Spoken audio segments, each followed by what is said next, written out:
My hero in this is a true story. It's going to be Mike Butler. Grow Your Show, be the hero. Grow Your Show is simply the guide, simply a part of the journey that Mike Butler went through. As I share this story, I want you to be thinking, how are you going to share a story about people that you've worked with where you can make sure that they are the hero, not you? So we are going to talk about Mike and his journey. And you're going to be doing this as well. Like in your podcast, in stories that you say when you go on stage, you're going to use the hero and the guide to help you gain more social proofing, credibility, and to allow the person listening to come to their own conclusion that they need to hire you. And so here's Mike's story. Mike Butler. He's been in real estate investing for years and years and years of his life. He does some really cool stuff, actually, with real estate investing. Mike, he hosts like events, and during these events, he invites people to his coaching program, and he actually makes lots and lots and lots of money. I mean, we're talking, multi-millionaire. He's doing a great job with his company, with his real estate coaching services.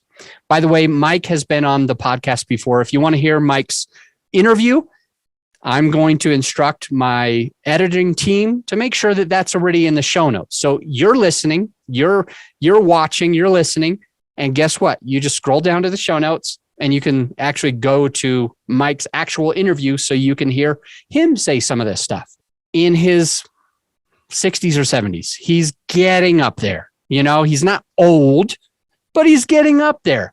I know a bunch of 40-somethings and 50-somethings that already avoid technology, but Mike's in his, late 60s, early 70s, and he's definitely wants to avoid most technology.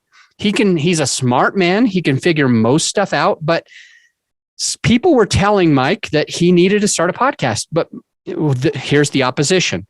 Mike felt like he wasn't a tech savvy person, partly because of his age and partly because of just his focus is real estate investing. So he thought of himself as, I'm not tech savvy.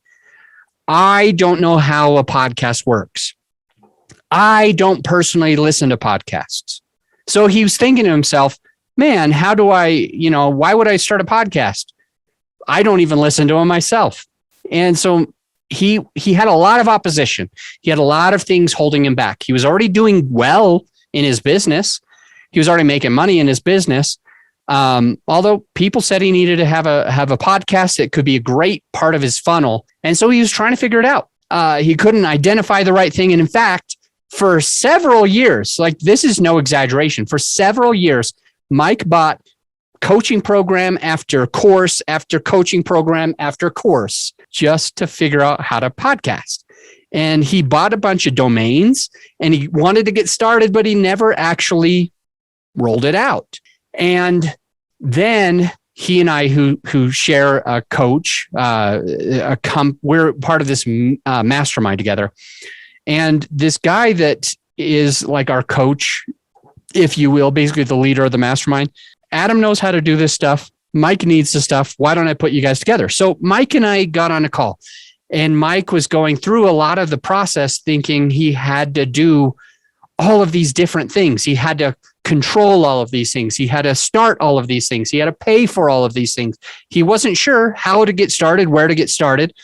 And he knew that if he wanted to have a podcast, he didn't want to just have a journal. What I mean by that is, Mike, if he was going to launch a podcast, he needed listeners. You can't make impact or income with no listeners. You basically just have a journal, a diary. You're just speaking to yourself. You're just having a vlog that nobody listens to, right? And that's not what Mike wanted. Mike was not hoping for or looking for journaling, right? He was looking for a successful podcast.